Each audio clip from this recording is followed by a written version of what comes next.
Representation's only good if it's positive. Yeah. It's not good if the blind goes on and is awful. It's not good if he takes out 3 cameras in week 1, is it? So it does nobody any good. And I thought that might be a possibility. Ladies and gentlemen, live in the studio, and you can watch on Global Player, is the one and only Mr. Chris McCausland. Yeah.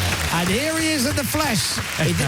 No taxi nightmares today. No, all good today. No, and last time I was here, I was with Lee Mack as well. So life is always less stressful without Lee. Every cloud, isn't it? You know. So last time I was here with Lee, we were talking, and Lee knocked a glass of water all over the sound desk. He did. All over the thing. You're absolutely right. He did. Yeah, exactly more that. of a liability than I am around liquids. That's right. So is it a double-edged sword? You've written this book, your autobiography, Chris McCausland, the autobiography. Keep laughing. Mm-hmm. Are you furious about what they've done? They put Lee Mack on the cover. And that is outrageous, isn't it? Did they tell you? Oh, mate, you know, what a way to find out. What a way to find out. It's a picture of you on the front, but he's behind you flicking the V's at the camera. Yeah. So he'll do anything to get his face in. Listen, congratulations. That film we made, you know, he just turns up. You've written a book. It's a big one, isn't it? Yeah. Well, the thing is, this is it. You clearly didn't realise when you'd written enough, and you just kept going and going and going. Do you know what? Like, this is what happens, right? They asked me to write a book. You're writing an autobiography. Like, under any other circumstances, I probably could have just stopped at a point and then gone, do you know what, I'll do another one. But, like, I know that at least half the people are going to buy it because they saw me on Strictly, and they only got to the point of 30. I couldn't handle the bad reviews. So I was like, well, I've got to get it up to Strictly, haven't I? And the thing about losing my sight is I lost it over 25 years. And so to really kind of, talk about that and the full kind of the progress of that and growing up with that sight loss, I kind of had to talk about that whole period. So it's from the very beginning right the way through to Strictly, really. But the other thing is when you start writing the book, you go to your, minimum 65,000 words, 80,000 would be nice, 100,000 would be amazing. You start writing not knowing whether you've got even 65,000 words in you. Yeah. So you start writing, you're dragging everything out. Chris. You have to go back and edit it down once you...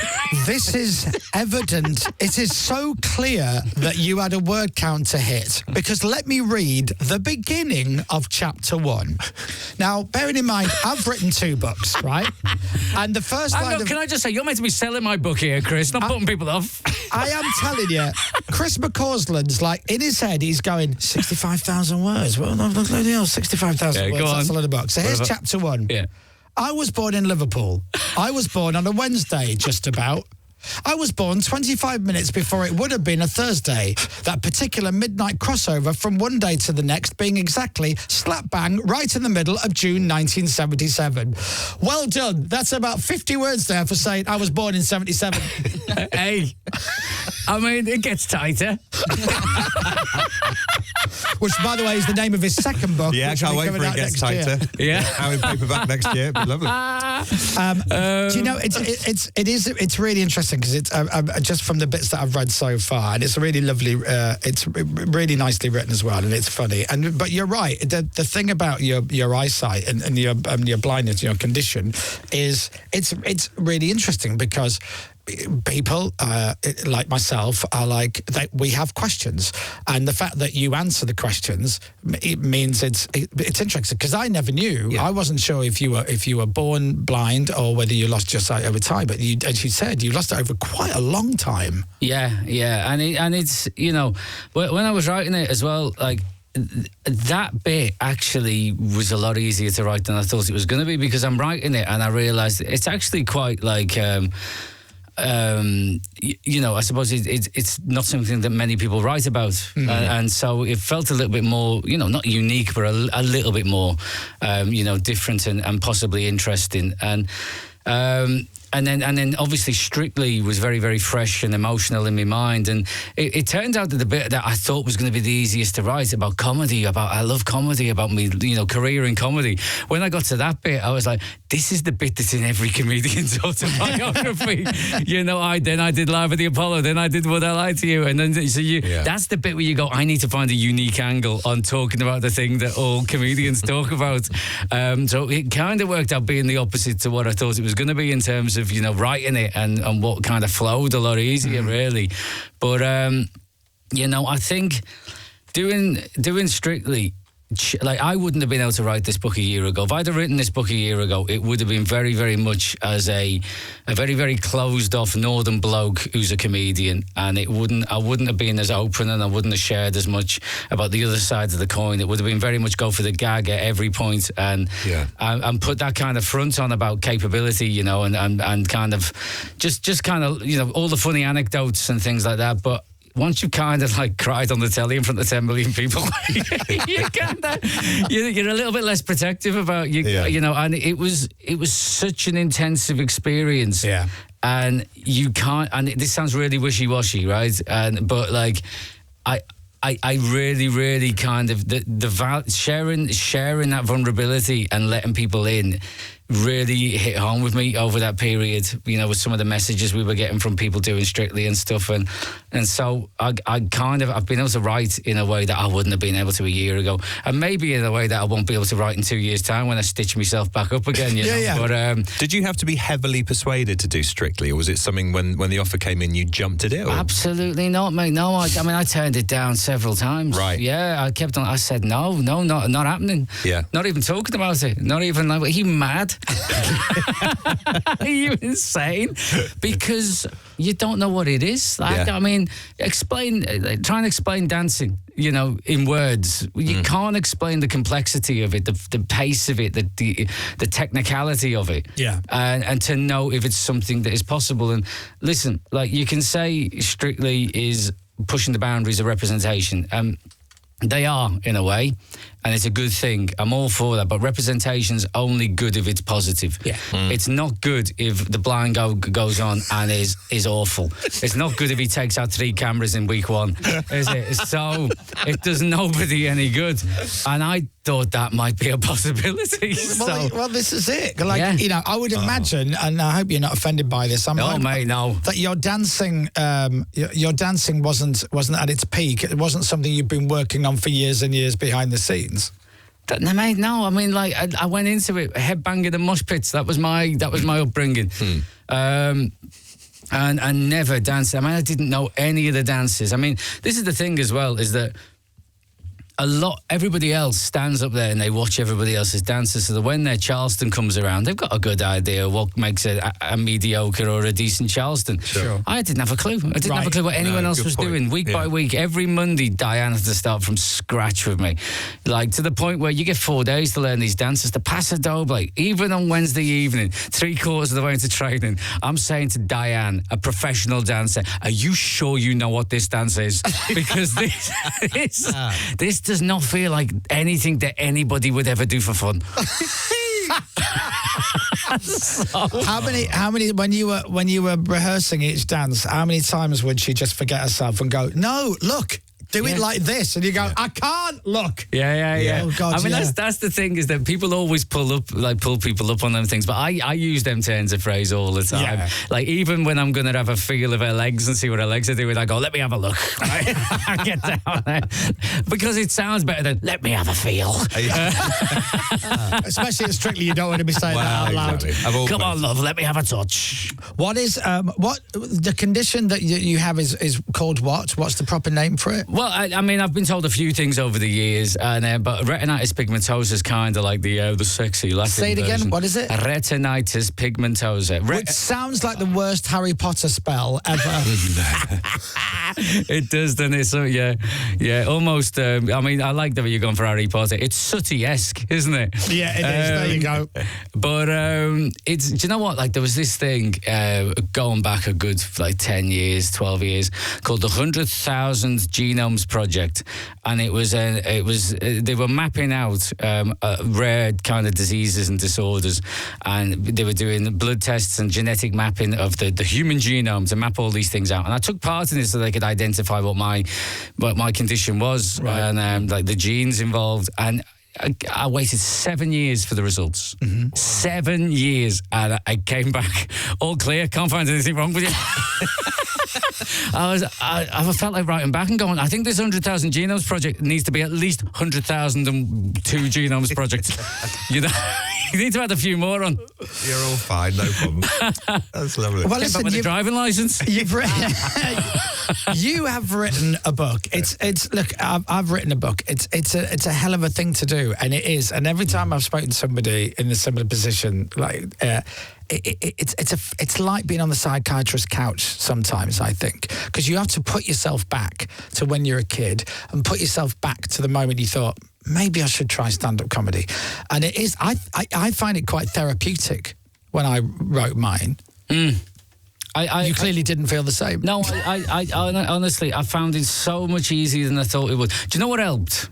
The fact that Penguin put it on sale before I'd even opened Word. Well, there you are. Right? Because I'm a procrastinator. I would have gone round in circles, planning it out and second-guessing myself. And it went on sale. And I wrote that book that you got in your hand, I wrote that in probably about 5 months. Wow. Right. Okay. That's quick. And then obviously there was some editing to do at the end of it. But they put it on sale. They sent me an email just before Christmas going, it's going to be on pre-order on Amazon on January the 6th. I said, I haven't even started it. so I literally just started writing, and it was so freeing to just write and not know what. And I set myself this thing. I said, I'm just gonna write at least 1,000 words a day. Yeah. I'm gonna do that for the best part of 2 months. Well, I'm not until I've got 50,000 words. I'm not even gonna look at how any of this fits together. Right. I'm just gonna write on different subjects, and then I started putting it together, and it was, I think, the deadline, the fact it was on sale, the fact that I felt a lot more open and less protective about emotions and feelings, and the kind of the other side of the coin that isn't succeeding and being a comedian and putting on the front and being a little bit more open about that. It was really kind of it was consuming to write. I mean, do you know what? Because I was on tour. And I bought a beanbag tray, and I'd sit in the car with this beanbag tray on my knee with my laptop, and I'd write it in the car. I'd write it on the way to tour shows, on the way back from tour shows. I'd write it in between matinees and main shows, before the show, in the dressing room, in the hotels, when I was at home. And it was consuming to get it done in the time. But yeah, it was a lot easier than I thought it was going to be. Can I ask you this question, Chris? Yeah. And you may not want to answer it, but shut up. I'm saying it up, Chris. But where do you buy beanbag trays from these days? I mean, this is going to be the most boring conversation ever. I was on Amazon. Yeah, there was a range of office beanbag trays. Oh, hello. Yeah. Office. Everyone now going to Amazon. There was one for £99. What? 99? Yeah, and there was one for £28 that had a built-in mouse mat. I don't use a mouse mat. Right. But £28, £99. I thought, you know what, I'll give the £28 one a go. Got the £28 one. I was like, I don't know what else you're getting for £99, but this is a piece of wood with a beanbag on it.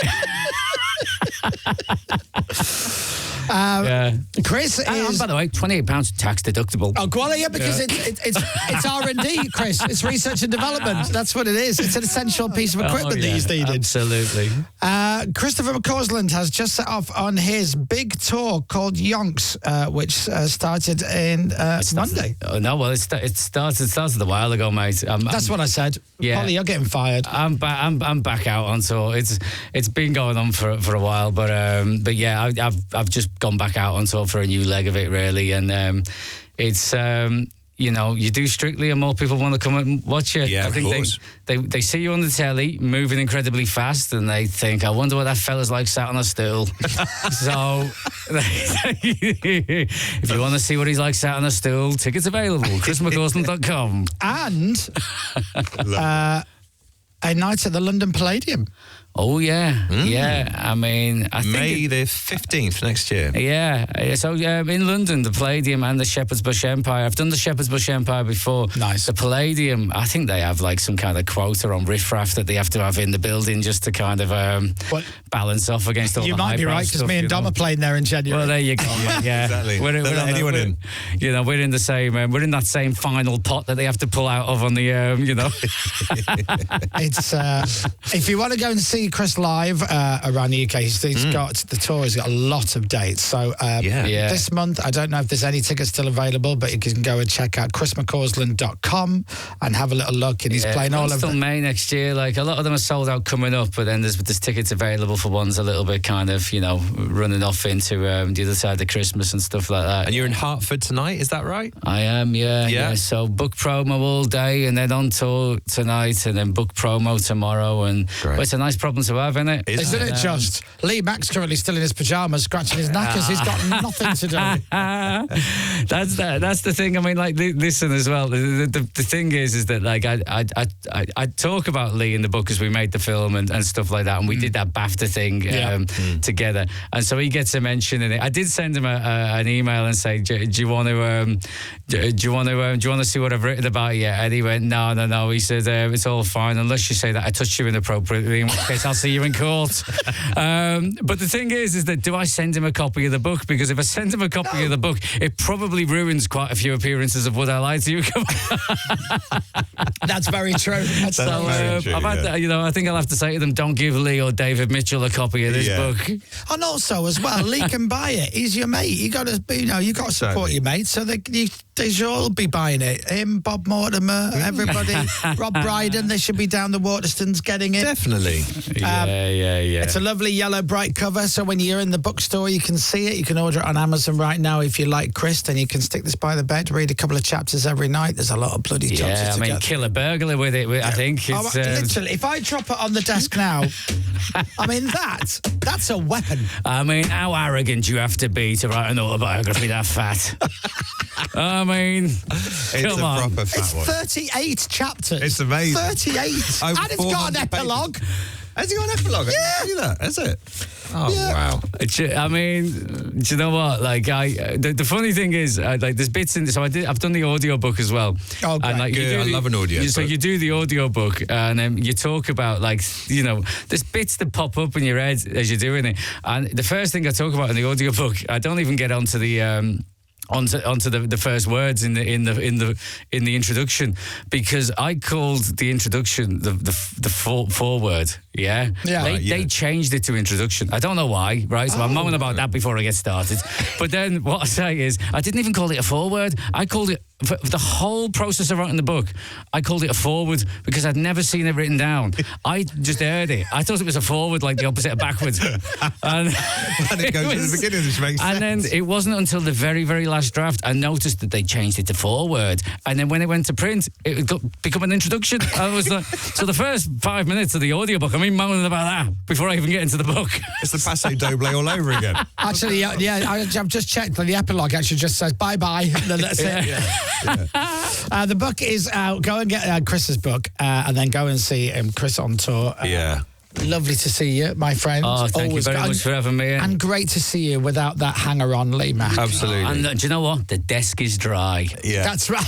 Yes. And while you've been on, Chris, as well, we've been getting texts. Lots of people are on Amazon now buying those beanbag cushions as well. So they're flying off the shelf. Well, it's good to know I've helped a struggling industry, isn't it? Do you know what? Those kids in Africa who are making them beanbags, right? Yeah. You've just helped them out. I mean, I'm just going to go and buy some shares in polystyrene balls as soon as I'm out of here.